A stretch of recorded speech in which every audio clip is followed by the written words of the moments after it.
Buenas, buenas, buenas. Les damos la bienvenida a este No Digan Cómo Vivo, al quinto capítulo de No Digan Cómo Vivo, acá como nos encontramos cada viernes por este aire virtual de Radio Centella. En este viernes frío, en este viernes otoñal, les proponemos, como todos los capítulos, pasar un encuentro ameno, lleno de voces que comparten y que componen esta comunidad lectora, a la que le estamos muy agradecidos por todo esto que se va generando en este corto tiempo. Superan ampliamente las expectativas. Hoy tenemos un programa variadito. Voy a improvisar. Se me está ocurriendo, como para darle dinámica al programa, que voy a tirar una consigna.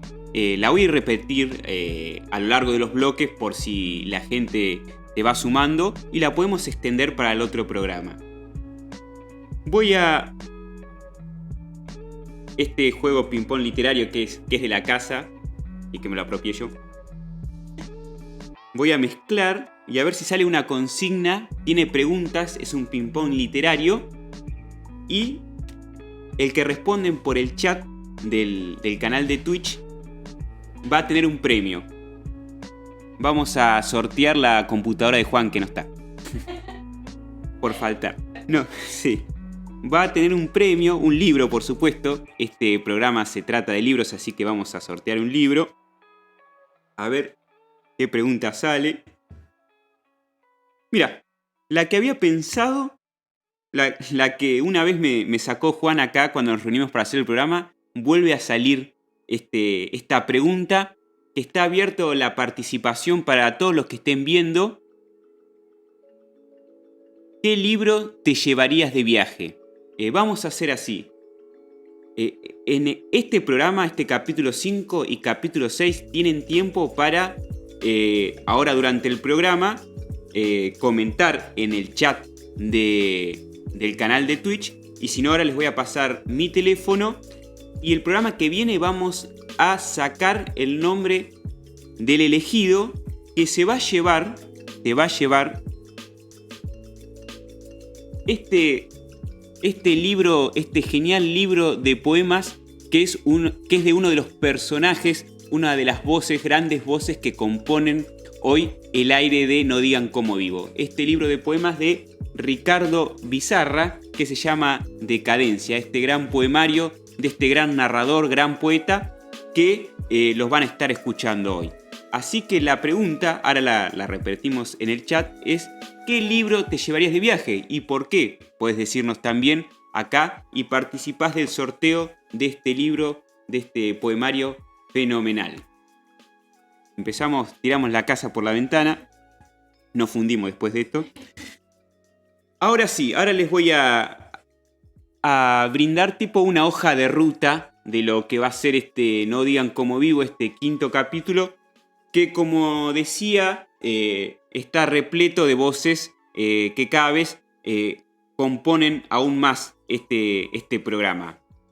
En primer lugar vamos a tener a Inés Busquet, esta periodista y narradora de La Plata, que nos va a hablar un poco sobre su experiencia como escritora, como narradora, como poeta, su experiencia como lectora también. Ustedes saben que nos gusta mucho averiguar siempre de la vida como lector o lectora antes de ser escritor. Creo que eso nos define y nos forma un poco desde que somos chicos hasta la actualidad.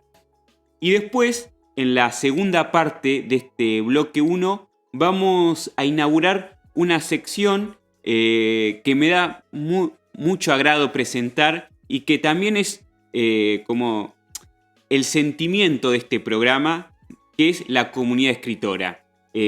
Todo aquel que tenga algún escrito, algún relato, algún cuento, algún poema, algún ensayo para enviar, acá las pequeñas puertas de No Digan Cómo Vivo están abiertas para recepcionarlo. Lo pueden leer ustedes, lo leo yo al aire, no se los aconsejo, pero está abierta la invitación. Y en el programa de hoy tenemos a Tere Benítez, que se animó a ese desafío y nos mandó un gran cuento, así que vamos a estar atentos a eso. En el segundo bloque tenemos a este gran poeta y narrador, Ricardo Bizarra, que también nos va a hablar un poco de su experiencia como escritor, su experiencia como lector, su última novela, su experiencia en un gran libro de relatos carcelarios que se llama Con Carpa, muy recomendable. Y también vamos a tener volvieron las recomendaciones de Lourdes Reinaga. Y para cerrar y no ser menos, en el tercer bloque tenemos las recomendaciones de Carla Camaño, que nos envió 2 libros muy, muy lindos. Y también cerramos con la biografía de el querido y entrañable Tito Plaza, a quien le mando un saludo con todo afecto y le agradezco la generosidad de habernos compartido su vida como lector, que escuchaba lo que nos mandó Tito Plaza, que su vida como lector también atraviesa su vida en sí. Tito Plaza es un ciudadano ilustre de La Plata, abogado, periodista. La verdad, tuve la suerte de tenerlo como profesor en Historia de las Ideas, en algunos teóricos, y es alguien que sin duda quería que esté acá en el programa en No Digan Cómo Vivo. Así que de esa forma vamos a estar cerrando un poco el programa, este programa de este día viernes. Para comenzar, como les contaba, vamos a tener a Inés Busquet. Con Inés Busquet hablamos, como les decía, acerca de su experiencia como escritora, su experiencia como lectora, ese libro autobiográfico que escribió sobre Ricardo Celarrayán, ese poeta marginal que desafió todo tipo de géneros. Así que en un poco esa sintonía va a estar transitando esta charla que tuvimos con Inés Busquet. No los entretengo más. Cuando disponga acá Rocío, que me está haciendo el aguante, que me grita carajo mierda, con todo no puedo. En cualquier momento estalla Radio Centella. Volvé, Juan. No, acá Rocío se la está bancando. Le hicimos un golpe de estado a Juan. Nos quedamos con todo.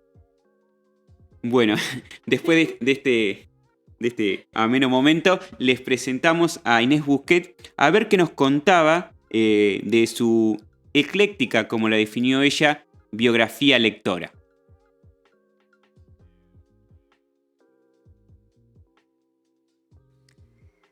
Bueno, mi biografía lectora es bastante ecléctica desde siempre, porque creo que uno empieza a leer, ¿no?, con lo que tiene a mano. Y en mi casa había una gran biblioteca que conjugaba los gustos de mi mamá y de mi papá. Por lo tanto, tenía mucho sobre música, muchas biografías de músicos, Vivaldi, Mozart, Wagner, Chopin, mucho de historia de la música y por otro lado mucha escritura así más bien combativa o de resistencia, o de política. Entonces, no sé, Walsh, Conti, Perón, Evita, y libros de historia y en el medio estaba todo lo que era ensayo en general, no sé, filosofía, psicología, poesía también, por ahí la poesía más tradicional o la más lírica, qué sé yo, estaba Neruda, estaba Becker, estaba Gabriela Mistral, y obviamente algunas cosas se entendía y otras no, uno va como leyendo de a retazos y va armando su propia constelación o configuración de lo que es la escritura o la manera de escribir. Me acuerdo mucho esos libros grandes de Ediciones Aguilar, que son como Biblias, como con hojas de Biblia. Me acuerdo que los empezaba y obviamente me costaba porque eran muy grandes y porque, bueno, era difícil de leer con ese papel. Y bueno, es como todo lo que se vive en la infancia, ¿no? La etapa más de experimentación. Obviamente leía cosas infantiles, ¿no? Género infantil que me regalaban. Pero bueno, tenía una particularidad, que es que mi mamá trabajaba en la biblioteca de la Facultad de Bellas Artes, entonces ahí pasaba muchísimas horas y descubría un montón de cosas.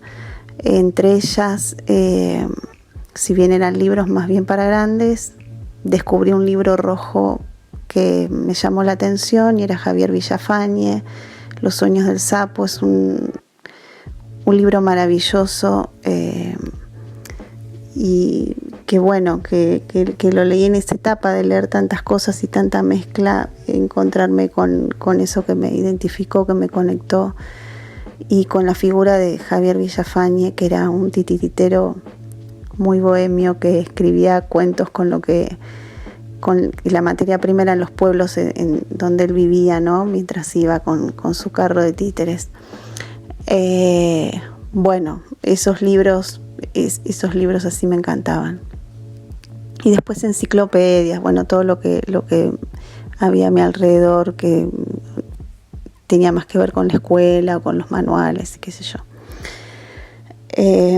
Por otro lado, bueno, como siguió más en la adolescencia, también tengo que remitirme a Bellas Artes. Abrieron una librería, que se llamaba El Pasillo, no sé si aún sigue estando.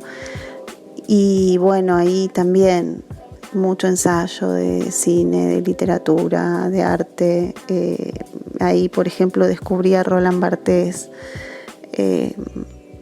y bueno, un montón de lingüistas o figuras así, que Walter Benjamin, que obviamente hoy sigo leyendo.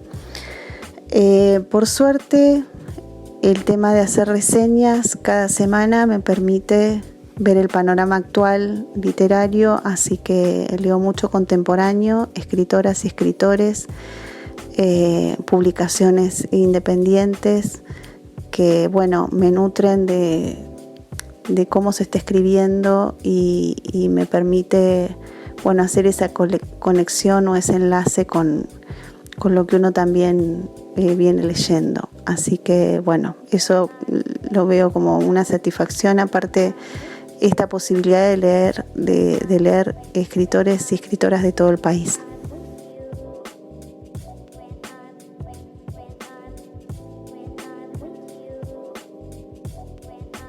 Ahí pasaba el primer bloque de No digan cómo vivo y nos contaba un poco Inés Busquet su biografía lectora, y también sobre el final de este primer bloque de su entrevista nos contaba esto también, que a través de su oficio, que es también hacer reseñas y entrevistas, ella, si mal no me equivoco, trabaja en la agencia Pacurondo, también uno abre puertas y se mantiene actualizado sobre los nuevos escritores, las nuevas obras, y este es también, para quienes venimos del periodismo, un incentivo para hacer este tipo de programas. Las puertas de la escritura y la literatura son inagotables.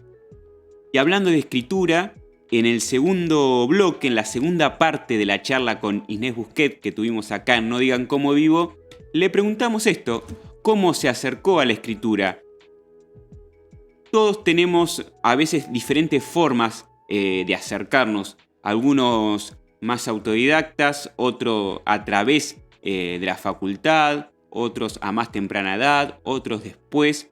A ver qué nos dice Inés Busquet sobre su acercamiento a este mundo de la escritura que aún conserva y que ha dejado grandes libros.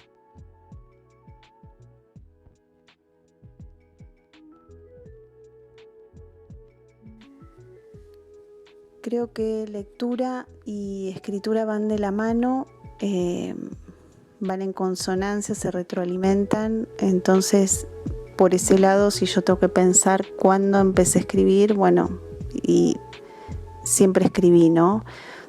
Pero creo que hay un día, un momento en que uno toma la decisión de dedicarse a escribir. Por lo pronto yo escribía para mí,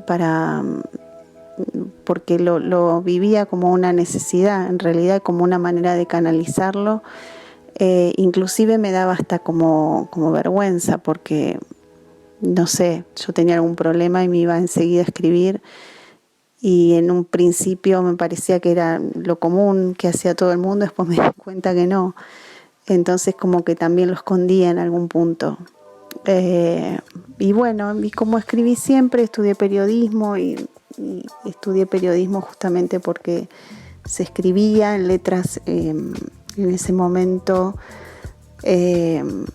No se leía, pero no se escribía tanto, y yo quería saber por ahí más técnica o aprender a ver cómo lo hacía, y periodismo tenía esa posibilidad. Así que bueno, pero siempre escribiendo para mí. Y un día tomé la decisión y dije, bueno, no quiero dedicarme a escribir, y ahí empecé a contactarme con distintos maestros y personas obviamente muy importantes en mi vida, como Hugo Correa Luna, que lo conocí en Casa de Letras, como María del Carmen Colombo, como Fabián Casas, como Andy Nachón, personas que cada uno desde su estilo me abrieron un montón los sentidos para la escritura.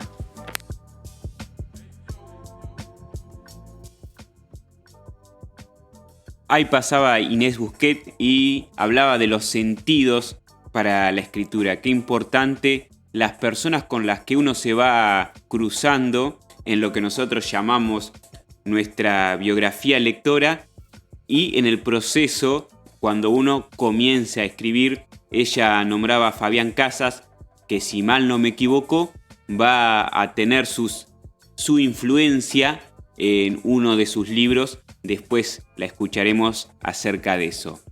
También como poeta, que es Inés, le preguntamos acerca de cómo es el proceso de escritura de sus poesías, cuál es su inspiración. Y todos tenemos, el programa pasado hablamos con José María Palaoro, nos contaba lo suyo, nos contaba que siempre a él le gustaron la escritura corta, nos dijo. Y a Inés le preguntamos a ver, y que trabajaba sin inspiración. A ver qué nos decía Inés al respecto, a ver cómo aborda ella la poesía como poeta y narradora.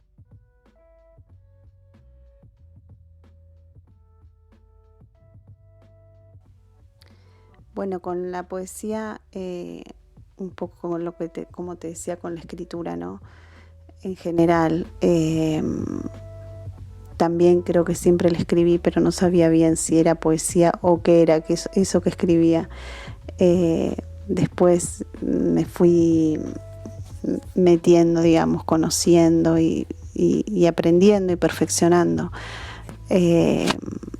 Y bueno, lo sigo haciendo, por supuesto. Yo creo que no sé si hay un momento para escribir la poesía o que te inspire en particular, porque creo que tiene mucho que ver con la observación y con la capacidad de sorpresa y con permitirse un extrañamiento en todo lo que uno está haciendo, ¿no? Qué sé yo, por ejemplo, si uno camina, aunque sea su propio barrio o ciudad, poder ir descubriendo siempre algo nuevo. Y sobre todo el tema de los detalles, ¿no? Quizás prestar atención a eso que no sé si sobresale o es lo que más se ve, pero es eso que está por abajo de las cosas, ¿no? Esto de William Carlos Williams, de las ideas detrás de las cosas. Así que bueno, la poesía creo que puede surgir en cualquier momento, y hay que estar en alerta, hay que estar con esa antena prendida y en lo posible siempre con alguna libretita o el teléfono cargado o algo, como para poder también plasmarlo, aunque sea como idea, y y después hay un proceso, ¿no?, de poema y de corrección y de si funciona o no. Pero por lo pronto es esa musiquita que decía Piglia que aparece y que, bueno, hay que prestarle atención.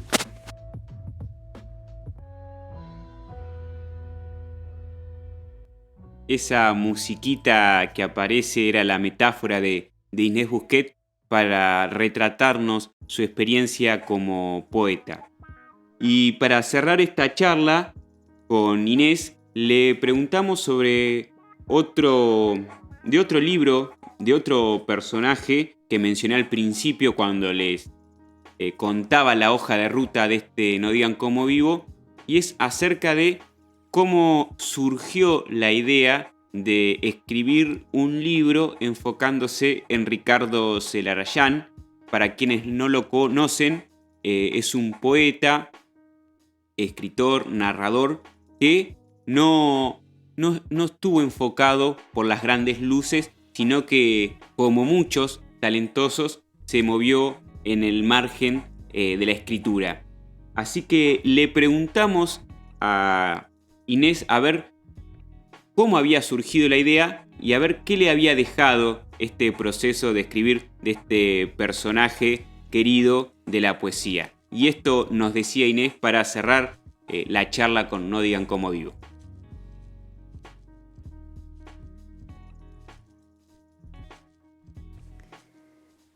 El perfil de Celarayán, bueno, surgió en el taller de casas porque Fabián es un gran difusor de la poesía, de la obra de Ricardo Celarayán, que no hace solo poesía, también hace narrativa.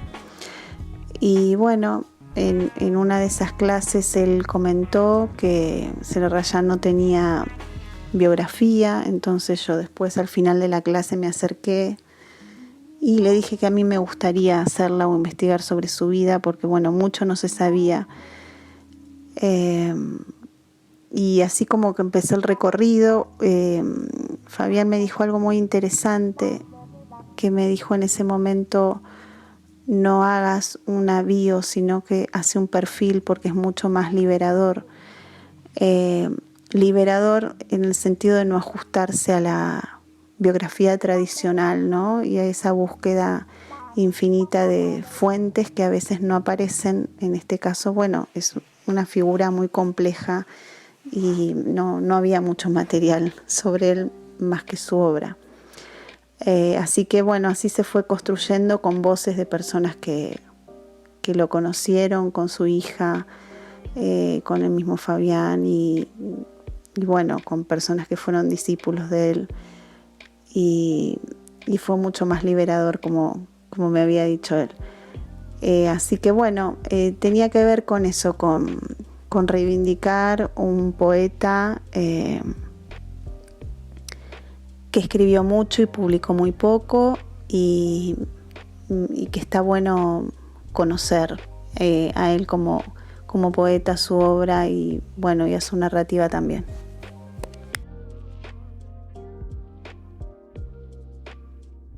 Pasó por el aire virtual de No Digan Cómo Vivo Inés Busquet contándonos de todo un poco, como nos gusta saber a nosotros, un poco de su vida como lectora, un poco de su vida como escritora, un poco de los referentes que nos van marcando, que le fueron marcando el trayecto, y como con todas nuestras voces que componen el aire virtual de No Digan Cómo Vivo, les agradecemos y está abierta la participación para que sigan en contacto con nosotros. Ahora nos vamos rápidamente a otra sección, a una sección que, como dije, nos da mucho gusto inaugurar, que es la sección de Comunidad Escritora, que es abrir las posibilidades que tiene uno de cualquier persona que escriba, que dé a conocer sus textos, sus relatos, sus cuentos, sus poesías.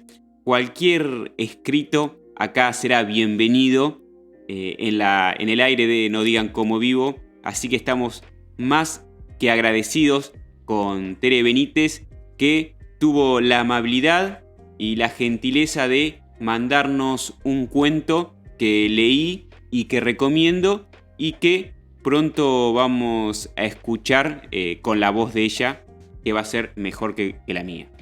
Pero primero le pedí a Tere que se presente, que nos cuente un poco, ya que nos mandó el texto, que nos cuente un poco acerca de su experiencia con la escritura, desde cuándo escribe, qué significa para ella la escritura y en qué tiempos lo hace. Así que ahora vamos a escuchar a Tere a ver qué nos decía, cómo se presenta y qué nos decía acerca de su experiencia como escritora.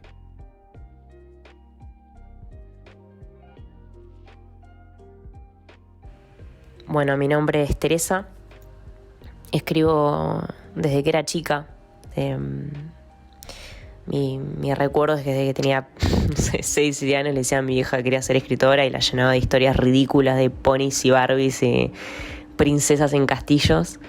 Después todo se volvió un poco más oscuro, pero bueno, siempre quise, no sé si siempre quise o siempre, no sé, siempre lo hice. La verdad que la escritura siempre se me apareció de distintas formas, como ocio cuando estaba aburrida, como escape cuando me quise ir y como salvadora, ni hablar, un montón de veces. Y bueno, nada, y ahora de grande, si bien estudié otra carrera, soy abogada, nunca dejé de escribir y ahora y acá sigo escribiendo. Así que bueno, espero que les guste el cuento que mandé. Cuento es un género que a mí me cuesta, la verdad. Me sale más poesía y ahora estoy con una novela. Los cuentos me cuestan un poco, no se me da bien lo breve en ese sentido, en la prosa. Pero bueno. Y después, nada, los temas que suelo escribir. Últimamente estoy obsesionada con la muerte. Me da mucho miedo, tengo terror. Así que me da una especie de catarsis, escribo mucho sobre eso, sobre los límites, los bordes.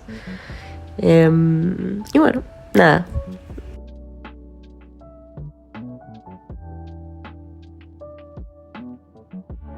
Ahí pasaba Tere Benítez contando un poco sobre su experiencia como escritora, sobre cómo mantiene este impulso de escribir pese a haber estudiado una carrera no tan ligada con la escritura ficcional, digamos. Y eso es lo importante y eso es lo que agradecemos acá y le damos impulso para que siga con su vida como escritora. Ahora ella nos va a leer uno de sus cuentos. No los entretengo más. A ver, escuchemos con atención el cuento, el relato que nos mandó Tere Benítez.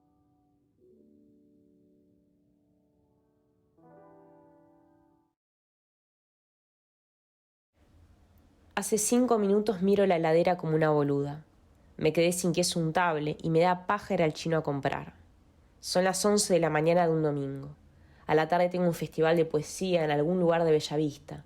No quiero ir, pero si continúo cancelando planes, me voy a quedar sin amigos. La fruta está podrida, ya pelé una banana y todo es mancha marrón. Mordí un pedazo que terminé escupiendo en el tacho. Tengo pan, pero sin queso. Birra hay, eso siempre. No seré millonaria, pero gano buena guita, sobre todo en este Buenos Aires inflacionario, y todos mis ingresos van ahí, a la birra y al vino. Por un segundo barajo la posibilidad de desayunar alcohol, pero la descarto. Quiero hacer las cosas bien esta vez. Cierro la puerta de la heladera. Agarro las llaves. Pesos. ¿Cuántos? Hace rato que esto es cosa de adivinanza. No sabes con lo que te vas a encontrar. Todo aumenta. Recuerdo con nostalgia que en el recreo largo del colegio compraba el palito bombón helado por $1. Agarro 1000 y bajo. El ascensor va lento en este edificio de mierda. Otra vez me invade el recuerdo de ese departamento diminuto en el que fui feliz. No tenía un mango, pero nadie esperaba demasiado de mí y eso me gustaba. Este es más grande, más cheto y en pleno Belgrano. Qué bien que le va a tu hija ahora, le dicen a mi viejo. Y sí, la verdad que mal no estoy. Llego abajo y la puerta está abierta. En el escalón están la Colorada y el Morocho. Hace unas semanas, Hubo quilombo en el grupo de WhatsApp del consorcio, otro espacio en el que desearía no estar. Fernando, el séptimo B, se quejaba de esos dos que siempre están chupando y fumando porro en el escalón. Que el olor a faso, que son unos vagos, y que encima, como la puerta cierra mal, un día van a entrar y nos van a desvalijar todo. Le preguntó al administrador si se podía hacer algo. No hubo respuesta. Lo saludo y voy directo al chino de al lado. Antes de entrar, le echo una última mirada al faso de la Colorada. Compro huevos y queso. Las heladeras están apagadas. Imagino lo que diría mi vieja si estuviera acá y me río. Pago y resulta que me salió barato. Me guardo el vuelto en el bolsillo. De regreso en la puerta del edificio me doy cuenta. Me olvidé la llave de entrada arriba. La Colorada y el morocho me observan. Me olvidé las llaves, explico. Ella señala el escalón y dice: sentate, alguien va a venir. Me acomodo a su lado. ¿Tenés algo de ropa usada?, pregunta. No mucha, digo, embobada con el porro que sostiene. Estás preocupada vos, piba, suelta. Trago saliva mientras el morocho se lleva la botella a la boca. La nuez sube, baja.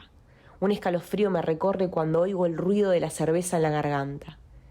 Saco el vuelto del bolsillo y regreso al chino. Le pido ese monto de jamón, queso y pan. Vuelvo con el manjar. Ya que estoy, desayunemos, propongo. Les cambia la cara, me hacen lugar y armo los sándwiches. El pan está caliente. Gracias, piba, que Dios te bendiga.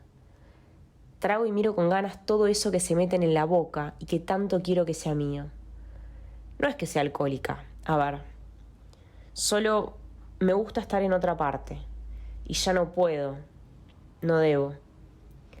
Para eso, los límites. La cerveza y el porro solo a la noche. No se puede estar todo el día en otra parte. Estos dos me cuentan que son pareja, viven juntos en una pensión sobre Avenida Cabildo. Tenés cara de bueno, le digo al chabón. Es bueno, pero es boludo, interrumpe ella y nos reímos los tres. Entonces el morocho va a comprar otra birra. Toma y me ofrece. No me muevo. ¿Querés o no? Agarro la botella y trago. Entonces entra una señora al edificio, nos tira una mirada de desagrado y abre la puerta. Yo espero a que ésta se cierre y la Colorada me codea. ¿No entrás? Niego y tomo otro sorbo.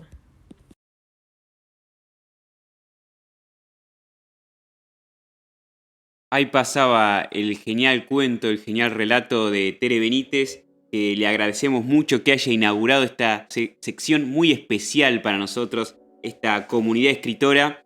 Le mandamos un saludo porque sé que nos está siguiendo. Le mandamos un saludo a Lupe, su hermana, que también nos está siguiendo. Si no, hoy va a tener reclamo por partida doble.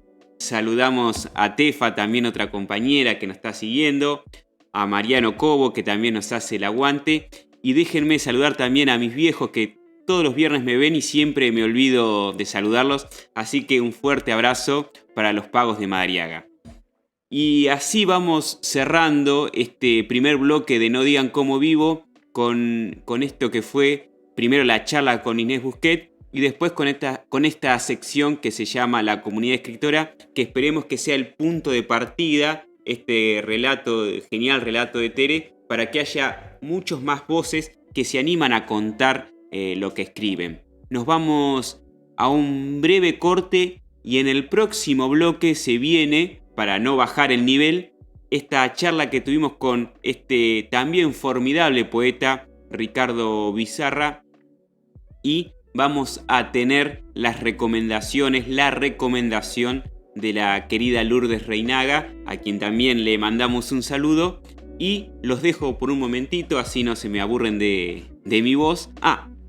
Me olvidaba, les recuerdo, para quienes quieran participar, para los amigos que nos están escuchando, participen por mi WhatsApp, por el canal de Twitch, por el Instagram que tuve el trabajo de hacerme esta semana, ya que soy mi propio CM por falta de presupuesto. Este genial libro de Ricardo Bizarra, este genial poemario Decadencia, se lo pueden llevar respondiendo a la pregunta: ¿qué libro te llevarías en tu próximo viaje? Mis compañeros de trabajo, Tefa y Lupe, no vale decir el del primer plan de Congreso Abierto, que sea otro, por favor. Así que este libro de Ricardo Bizarra, Decadencia, está en sorteo este y el próximo programa. Ya hablé mucho, escucharon voces mejores, nos vamos a un breve corte y si esto sigue en pie de la mano de Rocío, volvemos con la segunda parte de No Digan Cómo Vivo. Le damos comienzo a este segundo bloque de No Digan Cómo Vivo. Ahora nos vamos a meter rápidamente en otra voz que componen esta comunidad lectora que sigue participando y que le agradecemos mucho. No dejamos de agradecer a quienes nos dan bola, digamos, y a quienes nos agradecen ellos, como es el caso de Ricardo, de participar en este programa que como sentimiento fundacional es difundir escritores, dar a conocer, abrir las puertas de la lectura que son tan necesarias. Y el año pasado, sin mal no recuerdo, algo tardío para su trayectoria, me topé escuchando un programa, si mal no me equivoco, en YouTube que se llamaba Sin Berretín, y ahí participó, si es que mi memoria no me falla, Ricardo Bizarra, así que comencé a seguirlo y esta semana hablé preguntando siempre, aunque sea un reiterativo, acerca de su trayectoria como lector, acerca de su experiencia como escritor y también teniendo la particularidad de la trayectoria, del trayecto, de las experiencias de Ricardo, le pregunté sobre este libro, uno de sus tantos libros con carpa, que habla un poco también de la identidad de Ricardo como poeta y como narrador y su ínfima relación con los contextos carcelarios y cuán necesarios son este tipo de personas de la cultura para ayudarnos a pensar la cárcel desde otro modo, lejos de los estigmas, lejos de los solos juzgamientos que siempre transitan en el debate público y que a veces es bueno respirar un poco de eso, tomar aire y mirar desde otro lado. Y yo creo que Ricardo lo hace, así que le agradecemos. Pero parte por parte, primero en el primer bloque de esta charla vamos a estar escuchando acerca de su experiencia. Primero, ya me mareé tanto hablar. Primero se va a presentar Ricardo y nos va a contar un poco de él. A ver qué nos dice Ricardo, cómo se presenta en el aire virtual de No Digan Cómo Vivo.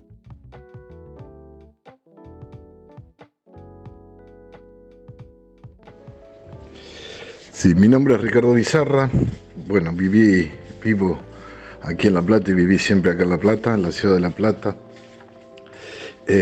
Realicé estudios, entré a la facultad en una época nefasta, año 77, a estudiar filosofía. Bueno, fue bastante difícil esa época. Tampoco veíamos filosofía casi. Pero bueno, me llegaron materias por rendir, que no las rendí jamás. Tuve estudio de psicología, estudié teatro, trabajé como director de teatro y finalmente estudié magisterio y empecé a trabajar como maestro y me dediqué al final mi profesión fue esa de maestro durante más de 30 años en maestro de adultos trabajando en unidades penales de la región La Plata y también en Varela. Ese es mi recorrido, si se quiere, intelectual o de estudios formativos, digamos. Así que ha sido variadito. Trabajé también en Radio Universidad, haciendo un programa con Edgardo Gaudini, el cocinero de los redonditos de ricota, el docente, que hacíamos un programa que se llamaba El Pez Náufrago. Bueno, un poco esas son las actividades, por lo menos las más significativas para mí.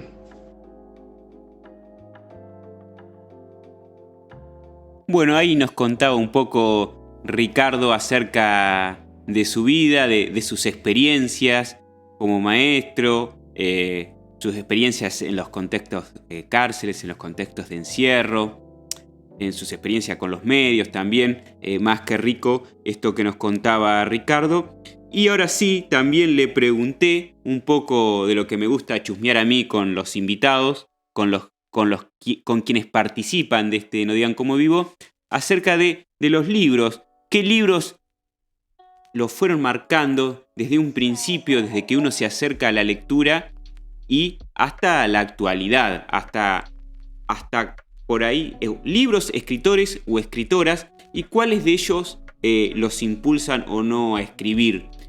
Yo creo que los libros son un poco también parte de nuestra identidad. Así que esto nos decía Ricardo acerca de su biografía lectora.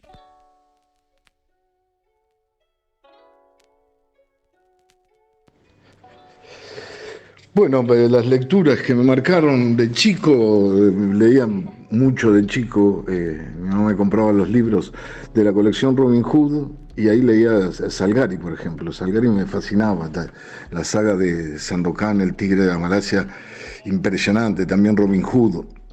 Después, bueno, ya un poco más grande, empecé a descubrir otras cosas, ¿no? Descubrí, por ejemplo, la generación Beat, Kerouac en el camino, y a partir de él empezar a leer Allen Ginsberg, William Burroughs con El almuerzo desnudo, impresionante. Estos poetas franceses también, Rimbaud, Gerard de Nerval, Antonin Artaud, también fue una marca fuerte esa, ¿no? Sobre todo Artaud. Eh, los surrealistas, todos los poetas surrealistas. De acá Cortázar con Rayuela fue un hachazo, fue algo impresionante cuando lo leí. Y actuales te podría decir que, no sé, me gusta mucho Cormac McCarthy. Creo que La carretera es un libro que es un manual de supervivencia y de ética, me parece, ¿no? Por lo menos para mí. También fue muy impresionante cuando leí los relatos de Colima de Shalamov. También me gusta mucho James Ellroy, ¿no? El policial, cómo escribe el tipo es impresionante. John Fante. Y siempre también, bueno, andando por esos márgenes, ¿no? No, digamos que no son los que por ahí están en el canon preferido de escritores, pero son los que me gustan. Por ejemplo, Víctor Hugo Vizcarra, impresionante como escritor y la vida que tuvo por el tipo. Y bueno, voy ahí con eso, ¿no? Macedonio Fernández, bueno, Macedonio Fernández impresionante también. Y también, por ejemplo, el de los seminarios que dictó Michel Foucault, el último, El coraje de la verdad, a mí realmente lo leo y me emociona, ¿no? Sabiendo tipo que se estaba muriendo y dando sus clases y hablando de lo que habla, ¿no? El valor de la verdad, del coraje de la verdad, decir la verdad, el enunciado verdadero. Bueno, después eso, qué sé yo, hay miles, otros, un montón de escritores que también me gustan mucho. Actualmente lo de Loli Becerra, los últimos libros, ahora empecé a leer el último que sacó, Corazón, y ya me enganché, es impresionante, pero el espectáculo del tiempo y el artista más grande del mundo me parecen impresionantes.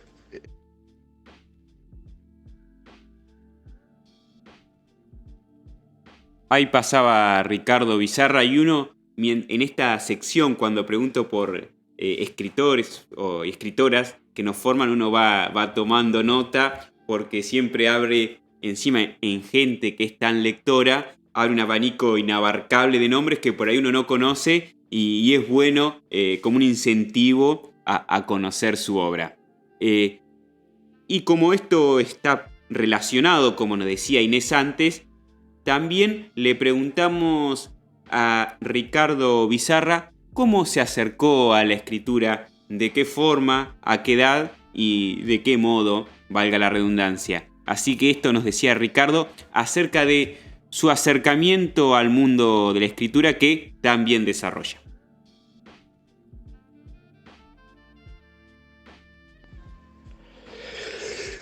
Mi acercamiento a la escritura fue utilitario y pragmático. Yo estaba en tercer año, todavía tenía un problema con la profesora de lengua de tercer año y venía mal, muy mal, me la llevaba la materia clavado. Dije, ¿qué puedo hacer? Y un día se me ocurrió escribir un poema. Dije, bueno, voy a hacer un poema, qué sé yo, se lo llevo, a ver qué onda. Y me puse a escribir, lo que recuerdo era como una especie de que el mundo era un teatro y que había actores que actuaban bien, otros mal, había espectadores, etcétera. Hice toda una mezcla de eso y fui y un día y se lo llevé. Cuando terminó la clase le dije, mire, profesora, yo escribí esto. Me dijo, bueno, y se lo llevó. Y a la clase siguiente me dijo que le había gustado mucho, qué sé yo, y bueno, dije, bueno, me voy a poner a escribir. Sigo escribiendo. Y bueno, en esa época empecé a escribir, empecé a presentarme en concursos que había, así saqué menciones en distintos concursos para jóvenes. No tenía ni 18 años, era menor de 18 y ya el grupo Latencia había logrado una mención ahí, después la Casa del Poeta también. Después ya más grande, bueno, seguía escribiendo, ¿sí? Era todo poesía lo que escribía. En Poetas Suburbanos también un concurso que eligieron uno justo de...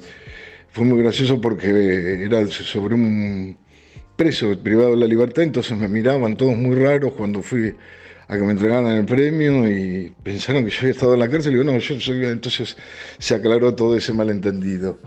Pero mi acercamiento fue ese, por necesidad. Y creo que sigue siendo lo mismo porque tengo necesidad de escribir y contar cosas. Así que gracias a esa profesora y todo eso fue que terminé haciendo lo que hago, que no sé si está bien o mal, o lo pueden criticar o disgustar, pero a mí me produce mucho placer el escribir, no el publicar, pero bueno, eso es otra cuestión. Y realmente me gusta hacerlo.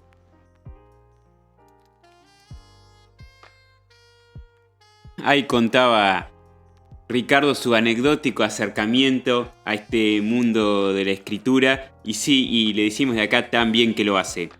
También le preguntamos algo para mí trascendental en su vida como artista, como narrador para Ricardo, que es acerca de este libro con carpa, relatos carcelarios, y de su... nos va a contar también qué es el GESEC, algo que, si mal no equivoco, fue uno de sus cofundadores. Esto también es una experiencia que yo creo que define a Ricardo, y esto nos contaba este gran escritor que tiene la ciudad de La Plata.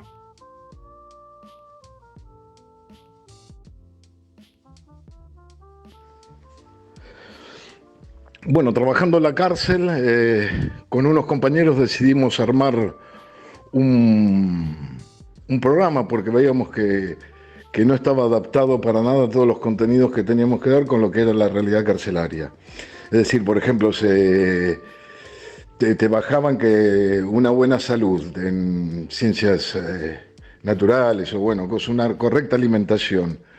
¿Y cómo le vas a dar a explicar cómo hacer una correcta alimentación a alguien que come lo que puede o la comida que le llevan desde el servicio penitenciario, el rancho, todo eso?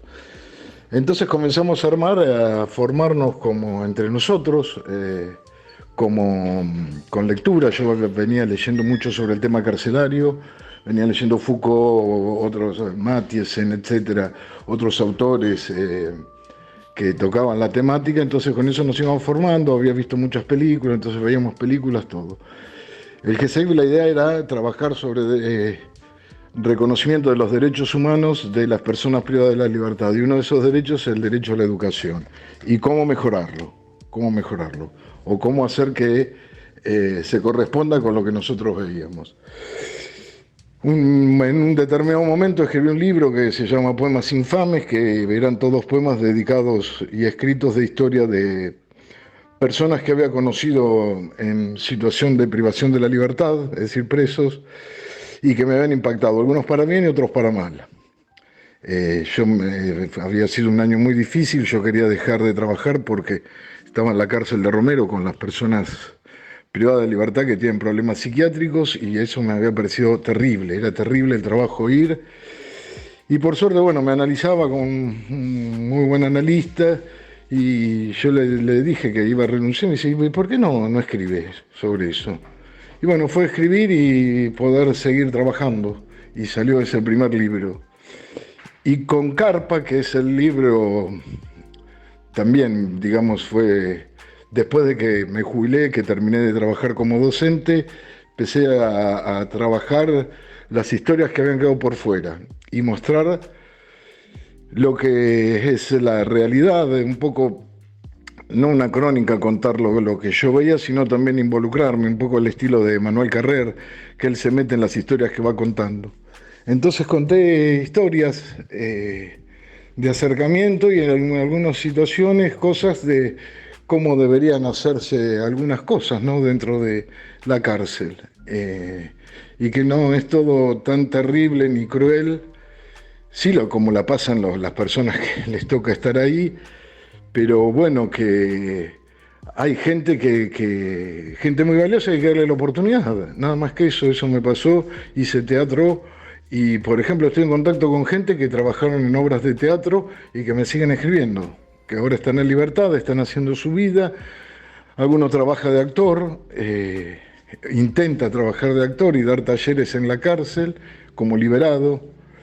Y bueno, esas son cosas que más allá de la escritura son las que también me han sostenido y me sostienen, ¿no? Saber que uno, que es el problema terrible de los docentes, es qué queda de lo que uno transmite, ¿no? Lo que quiere transmitir o lo que uno muestra o quiere ejemplificar o lo que sea.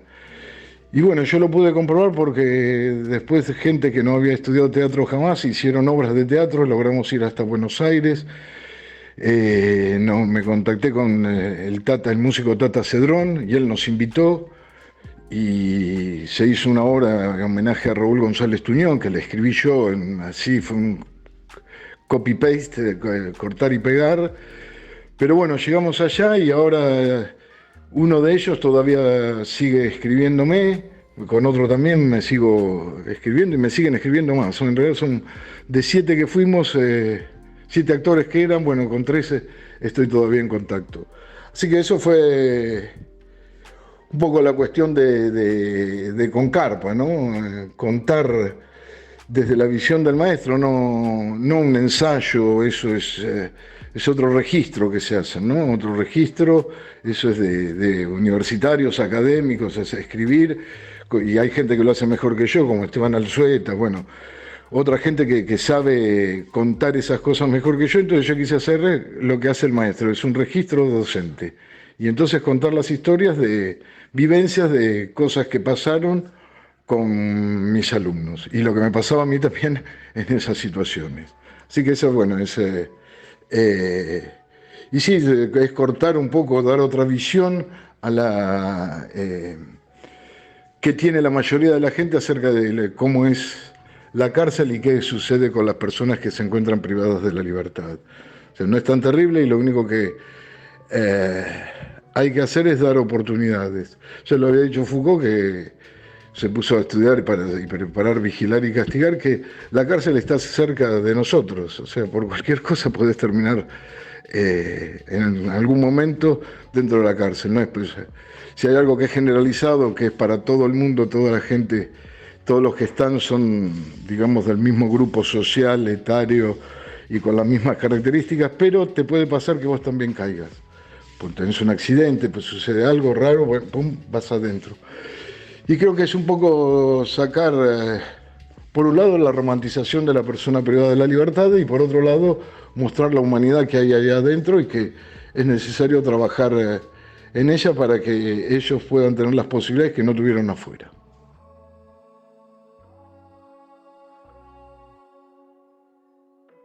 Ahí pasaba Ricardo Bizarra y hablaba de su experiencia en la cárcel, en este registro docente, decía, que hizo con este libro con Carpa, y cuán necesarias son estas personas que, como decía, llevan adelante este trabajo que yo creo que lo hacen solamente por la vocación, y la verdad que uno es un mundo muchas veces denostado y que nos cuesta mirar y pensar desde un lado humano y desde un lado empático. Así que celebramos este trabajo que hace Ricardo desde hace ya tanto tiempo. Y para finalizar la charla con Ricardo Bizarra, le preguntamos acerca de su última novela y cómo surgió la idea de escribir sobre Philip Dick. Así que esto nos decía Ricardo para cerrar esta gran charla que tuvimos sobre su experiencia acá en No Digan Cómo Vivo.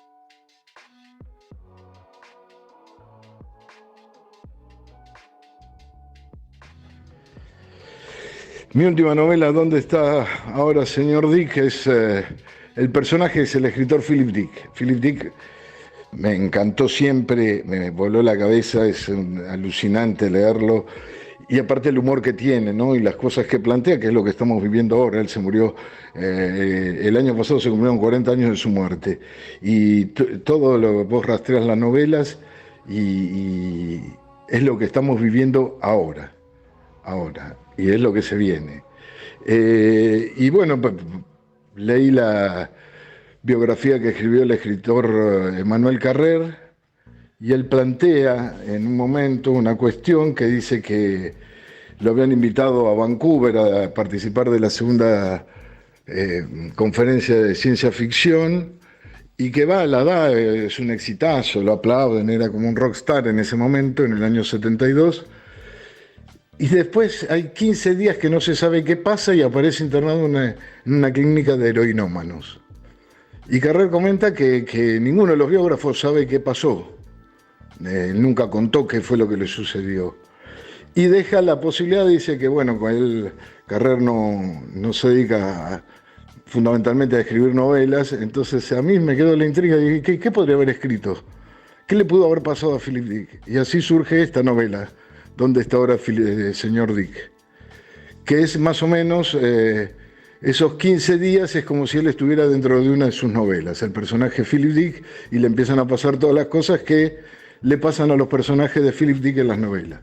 O sea, que está perseguido, está paranoico, esa ciclotimia que de alguna forma él tenía, entonces por ahí está muy contento todo y de pronto quiere salir de la ciudad, no puede, le es imposible, entonces piensa si no es un decorado, que lo persigue la policía, que está el FBI, bueno, todas esas cosas puestas ahí, de eso más o menos trata la novela.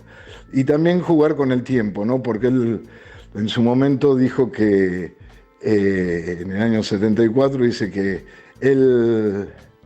hay mucha gente que recuerda un pasado, cosas como un pasado diferente, pero él cuenta que recuerda un presente distinto. Eso es alucinante, que hay un presente distinto, que el presente que es distinto, que es el real para él, es que estamos en el siglo I después de Cristo, del Imperio Romano. Entonces, bueno, también hay un juego con los tiempos, ¿no? Y me encariñé tanto con el personaje que le di cierto halo de heroicidad con lo que hace. Y bueno, ese es un poco el resumen de lo que puedo decir acerca de mi novela. Yo me divertí muchísimo haciéndola, me encantó hacerla, y bueno, la gente que ha tenido la posibilidad y que ha querido leerla, los comentarios son todos favorables y halagüeños. Pero realmente sí me gustó mucho porque Philip Dick me parece un escritor fantástico, como un visionario, ¿no? Lo dijo Stanislav Lem, un visionario entre charlatanes. Y bueno, él vio todo lo que iba a venir y bueno, traté de hacer una novela en la cual él como personaje, como escritor y personaje, empieza a padecer lo que él hace padecer a los personajes de sus otras novelas. Bueno, ese es un poco el comentario acerca de mi última novela.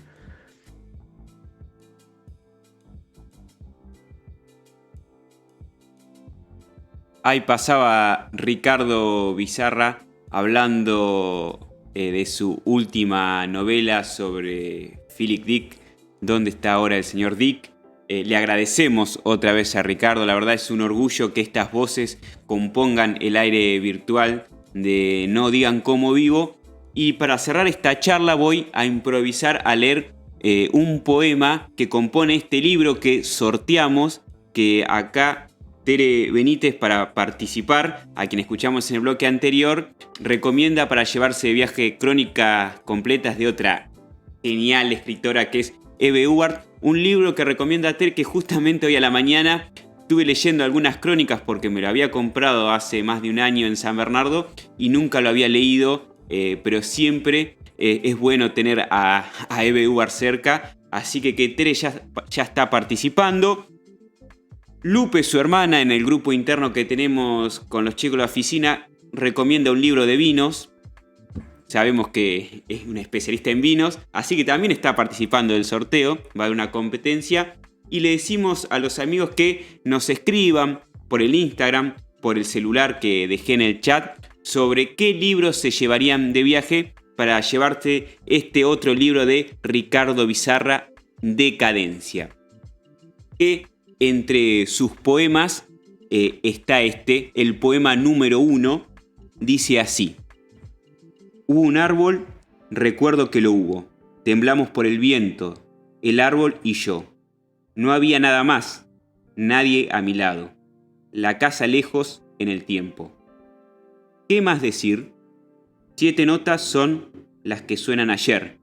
No mires atrás, fatal aviso, los ojos en la nuca, el mal presente. El resto fue seguir, primero la caída, de los sueños y luego la envidia, que cavó profundos pozos. Ni un dios podría haber detenido el derrumbe. Ya empezó el relato, lo único que se salvó en el estruendo final. Acá, con este poema les presento este libro que está en juego. No seré Omar Serazuelo, pero lo leí bastante bien. Ahora, para cerrar este segundo bloque en este programa movidito, vamos a algo que ya es un clásico en nuestro programa, en nuestro espacio sobre libros, que son las recomendaciones de Lourdes Reinaga, que desde los pagos de Madariaga, que nos está siguiendo, les mandamos un gran saludo a ella y a mi sobrino Félix. Y les aprovecho a decir que los extraño y que pronto nos veremos. Y nos cuenta Lourdes con un libro que recuerdo mucho, que le significó bastante para ella en su vida. Recuerdo porque vivía con ella y yo hacía un chiste que lo vivía leyendo. Pero no les voy a adelantar nada más. Nos cuenta Lourdes Reinaga a ver qué nos recomienda desde los pagos de allá de Madariaga.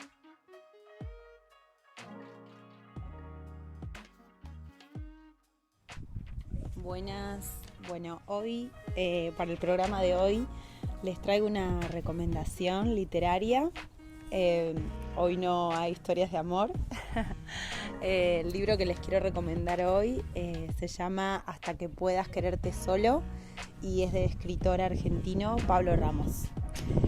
Bueno, este libro lo leí hace un par de años y bueno, también forma parte de mi biblioteca porque la verdad que es un libro que a mí me conmovió mucho, ya que la historia es, creo que tiene que ver con la biografía del escritor, pero tiene algo de ficción también y bueno, trata sobre su vida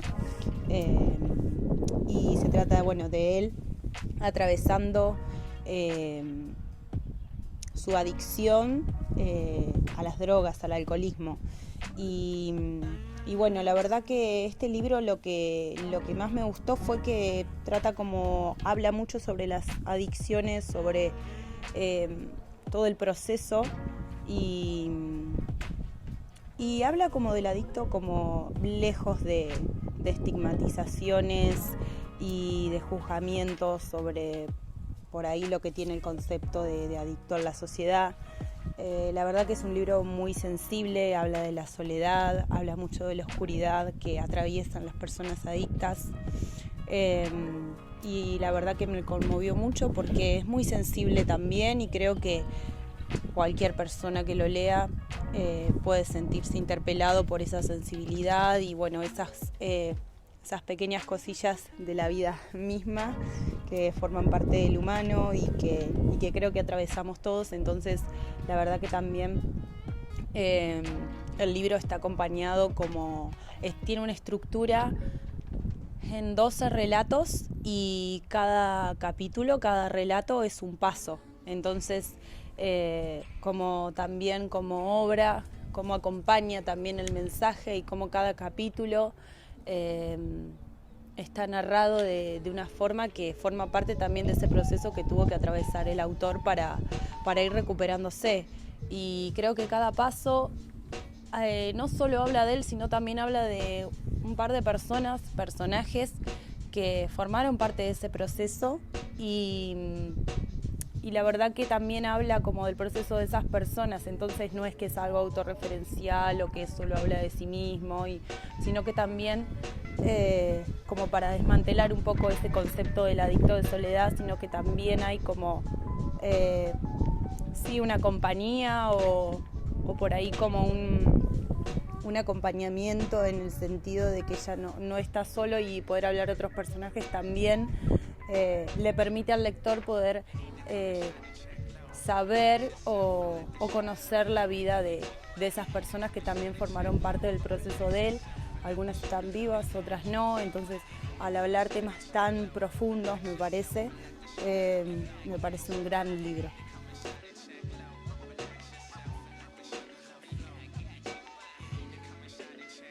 Ahí pasaba la recomendación de Lourdes Reinaga, que como hacemos habitualmente, más allá de lo que ella nos narra, nos cuenta acerca de este libro que habla de un poco de las adicciones, de la oscuridad, la soledad, temas que nos atraviesan o nos atraviesan más de lo que uno piensa y que está bueno cuando escritores de este tipo lo vuelcan para que compartir su experiencia. Además de la recomendación de Lourdes, de la narración sobre este libro, también le pedimos, como hacemos siempre, le exigimos más, porque acá en No Digan Cómo Vivo exigimos, y le pedimos que nos lea un fragmento que le haya gustado. Así que aquí está Lourdes Reinaga leyéndonos un fragmento de este genial libro que nos recomienda.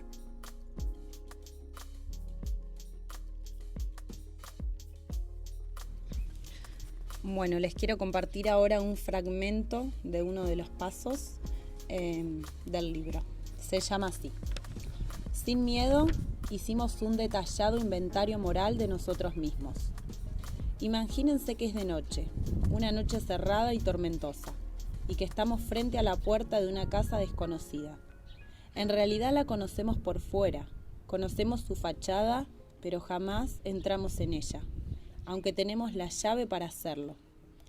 No entramos porque nos da terror descubrir lo que puede haber adentro, lo que puede habitar en cada rincón oscuro, en cada placar cerrado. La casa es nuestra casa, la hemos heredado y está tomada por una enfermedad.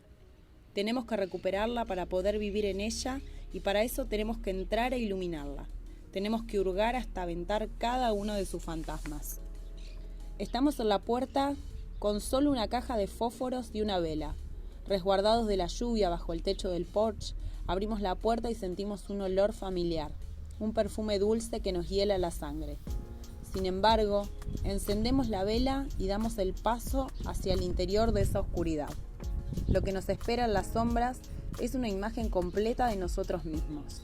Y no va a llegar jamás el amanecer si no tenemos el valor de hacer la luz. Porque esa imagen completa y consciente de nuestra casa, de nuestra mente, de nuestra responsabilidad, va a ser la causa del nuevo amanecer, del cielo despejado de tormenta. Quitarnos el tormento, eso es lo que nos promete el cuarto paso. Pero como dije, debemos entrar en nuestras psiquis a oscuras, iluminar cada rincón y abrir cada puerta, mirar de frente a cada fantasma y darle el nombre propio a todo lo que en ella habita. Real o imaginario, sentir de una vez y para siempre, como son en verdad las cosas. Sentir para dejar de resentir. sentir para drenar el pus del alma, para aliviar esa carga de culpa que nos dobla la espalda y nos parte la espina dorsal. Lulú, objeto y dolor de esta crónica, es la persona por la cual más veces intenté transitar este paso. Cuánta ilusión generé en ella, cuánta responsabilidad tengo en su abandono, cuánto colaboré con su muerte. Ella es la muralla contra la cual una y otra vez choca mi búsqueda de la verdad. No porque la muralla impida ver, sino justamente porque es la que hay que ver, porque la verdad es tan clara y la responsabilidad tan evidente que me aterra verlas, revisarlas, verlas de la manera correcta. Cada vez que levanto mi vela y miro lo que pasó, lo que con Lulú nos pasó, me expuso lo crudo del dolor. Suspiro fatídicamente sobre esa débil llama de la conciencia y me refugio en las tinieblas nuevamente. Los adictos somos especialistas en escondernos en el dolor. Este fue, es y será nuestra puerta al consumo. Las sociedades más atrasadas entienden al adicto como un perverso o un deficiente moral, alguien que necesariamente robará para consumir, y no saben si ponerlo en un nosocomio, en una cárcel o en un circo. Hay granjas, yo estuve en una de ellas, donde te hacen secar el baño usando como secador una hojita de afeitar, diciéndote que si te arrodillaste para buscar piedritas de cocaína, te arrodilles también para limpiar el baño. En esos lugares dicen que todos somos iguales. Entonces, querer ser escritor como quería yo, o querer ser bailarina como quería Lulú, son para ellos manifestaciones egocéntricas de quienes se creen mejores que los demás. Lulú no lo soportó. Mi breve historia con ella me hizo entender como ninguna otra cosa que nuestro temor no es a la oscuridad, sino a la luz, es decir, a que la oscuridad se ilumine.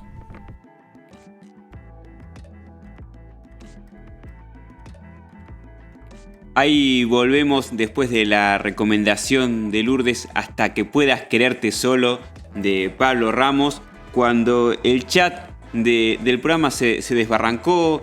Ahora quieren vino, quieren libro. Lourdes contando que cuando se compró el libro la cortaron por WhatsApp, la historia de nuestra vida. Así que vamos a hacer esto. El programa que viene comenzó el sorteo hoy. Para que respondan qué libros se llevarían de viaje. Y además de este libro vamos a sortear un vino que le vamos a pedir a Lupe que nos recomiende qué vino sortear. Lupe es estudiante de sommelier y gran consumidora de vino. Perdón que lo diga así, pero es una especialista. Así que vamos a sortear un vino que Lupe nos va a recomendar.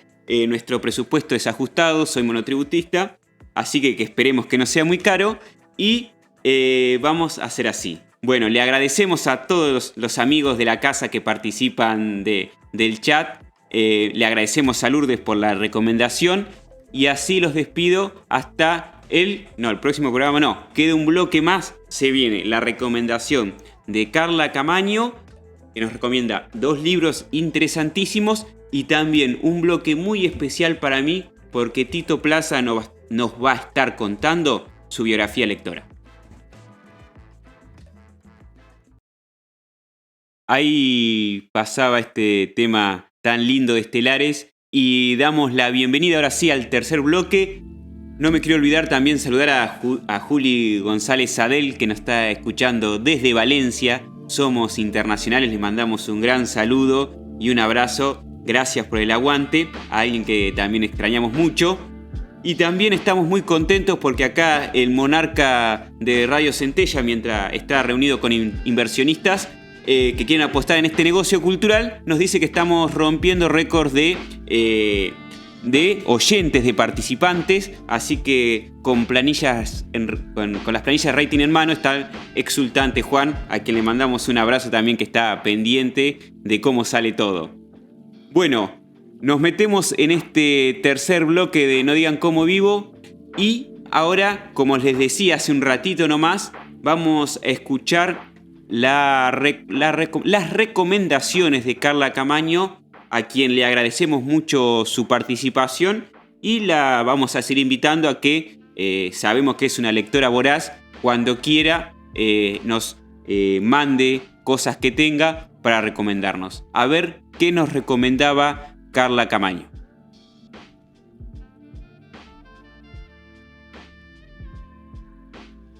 Hola Sebastián, ¿cómo estás? También hola a quienes siguen el programa. Bueno, les traigo 2 recomendaciones.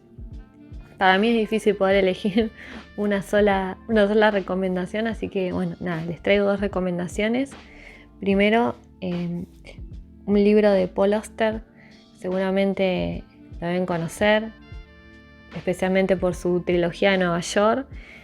Este libro que yo quiero recomendar, que se llama El Cuaderno Rojo, es un libro pequeño, de fácil lectura, que lo descubrí en la facultad cuando cursaba la carrera de letras, y la verdad que es un libro que me marcó. Trata de la vida del autor, de la vida y de la obra del autor. Son 4 relatos autobiográficos, pero que tienen un hilo en común. Yo digo un hilo rojo en común, porque tocan el tema del azar, de la casualidad, del destino.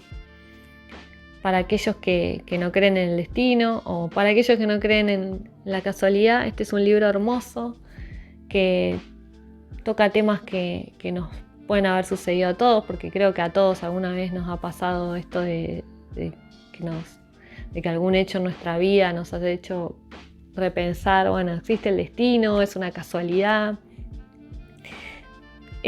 Son relatos que mezclan lo trágico con lo cómico, y para quienes les interesa adentrarse en el mundo de Paul Auster, que nunca han leído nada de él, bueno, antes de leer la trilogía de Nueva York, les recomiendo comenzar con este libro, porque la verdad que es muy interesante y muy lindo para adentrarse en el universo de su literatura.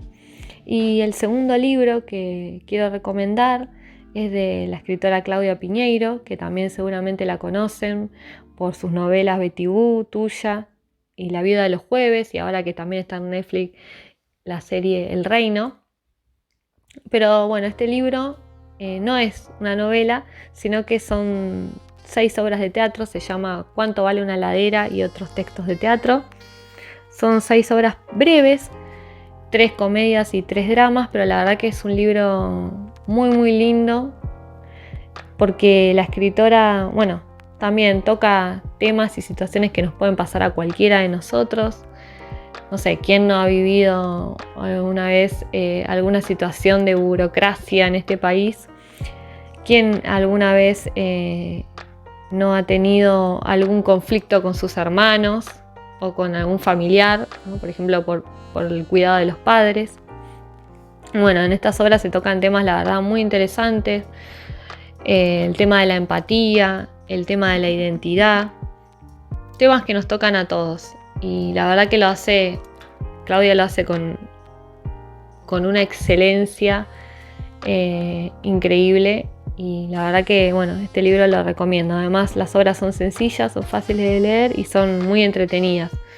Porque, bueno, justamente Claudia tiene esta destreza para poder hablar de temas serios usando el recurso del humor.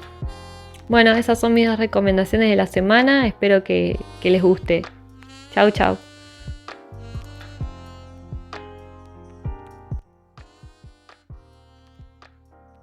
Pasaba Carla Camaño, que nos enviaba estas recomendaciones de Paul Auster y de Claudia Piñeiro, que nos hablaba de esta obra de ella que yo no conocía, de Claudia, una genial escritora que no proviene del mundo de la escritura. Ya es una escritora pesada, pero ella, si mal no me equivoco, estudió contadora, y que desde otro lugar se ha convertido en una de las escritoras referentes para el mundo literario argentino y también, ¿por qué no?, internacional. Le agradecemos a Carla y le invitamos a que siga participando. Y les digo que nos llegan más participantes a través del chat que quieren participar por el libro. Acá Mónica nos dice: para volver a leer un viaje y hacer un viaje interior, este dolor no es mío. Espero pronunciar bien, a ver. De Mark Wooling, creo que es así, Wooling. Sabrán corregirme. Pero también se anota en el sorteo, que no se olviden, va a continuar el próximo programa. Bueno, estamos llegando al final de No Digan Cómo Vivo, pero queda un bloque muy importante de este programa, que es el bloque que compone la voz y la historia de alguien, un referente, alguien que también es un referente para mi biografía lectora. Tuve la suerte de tenerlo en uno de sus teóricos en Historia de las Ideas y Procesos Políticos, que daba los jueves en la facultad, en la querida Facultad de Periodismo, junto a Guillermo Quinteros. Una materia que a mí me marcó bastante, y a clases que íbamos, me acuerdo, con mis amigos Mariano, que está escuchando, y con Fede, que también seguramente lo está haciendo desde Madrid, que disfrutábamos mucho en la Facultad de Periodismo estas clases de Historia de las Ideas.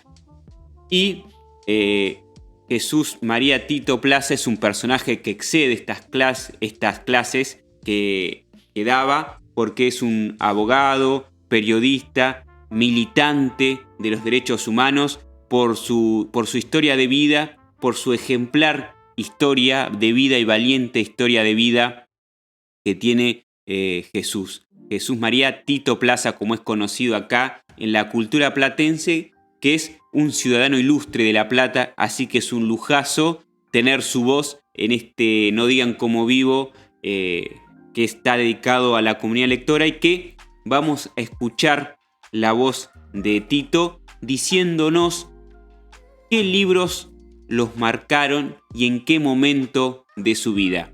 Muy completo este bloque, así que los lectores como yo que están escuchando no se lo pierdan, para ir tomando notas a ver qué nos dice Tito sobre los libros.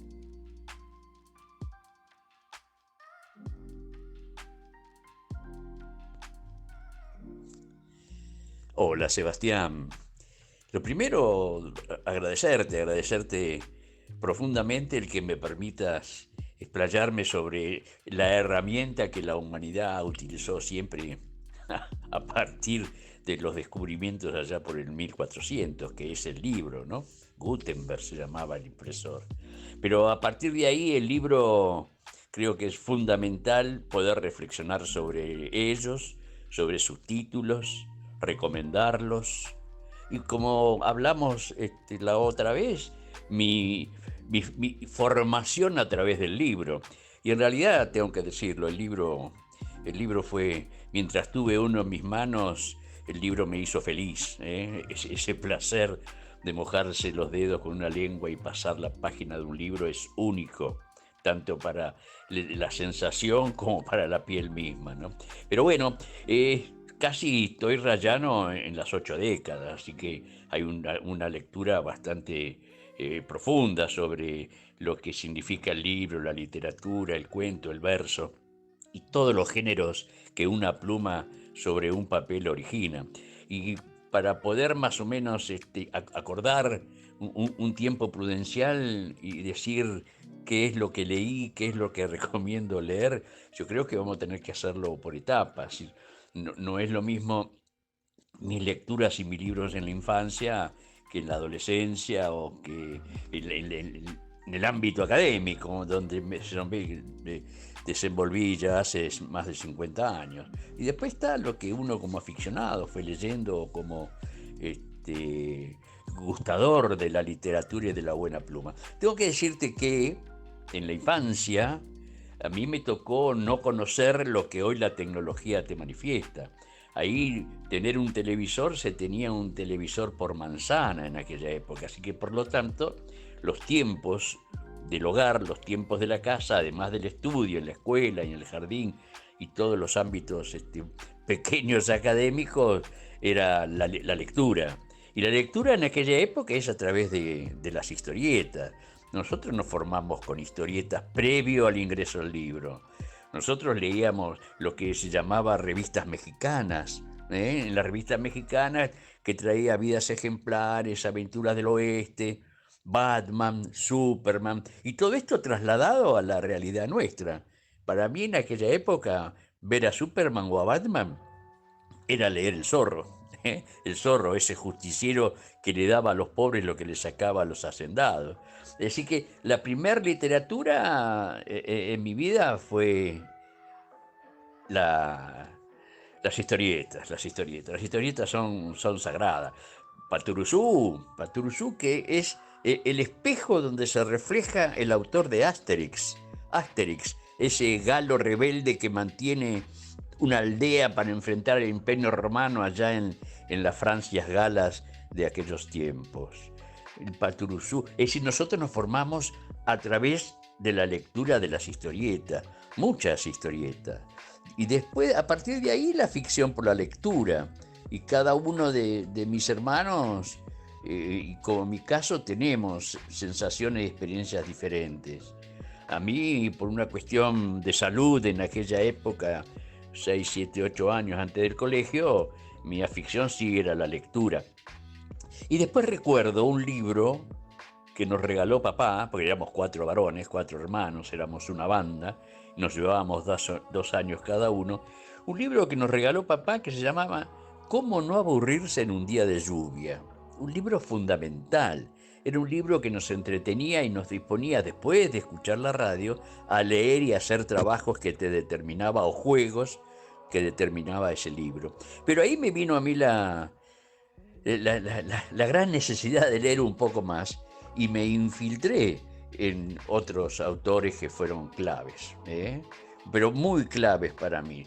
Toda la línea de Emilio Salgari. Con Emilio Salgari conocí a Sandokan, con Sandokan conocí toda aquella parte y aquella cultura oriental, porque Emilio Salgari era un fenómeno en sus relatos sobre todo.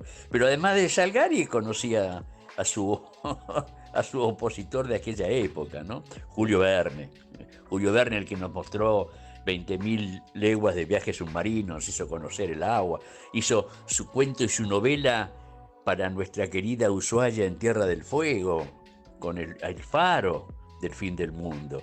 Todas estas son las novelas y los libros que uno fue leyendo en ese momento, o en esa etapa de la vida, la etapa de la formación, de la lectura. Y a partir de ahí profundizamos. Y ahora les voy a pasar a comentar qué es lo que leímos después de estas 2 o 3 columnas que le doy en cuanto que la literatura y la lectura se unificaron en el espíritu de uno. Bien, después de sumergirnos en la colección de aquellos tiempos que se llamaba Robin Hood, con los libros de Salgari y Verne, fuimos encontrando otros libros que nos alimentaron.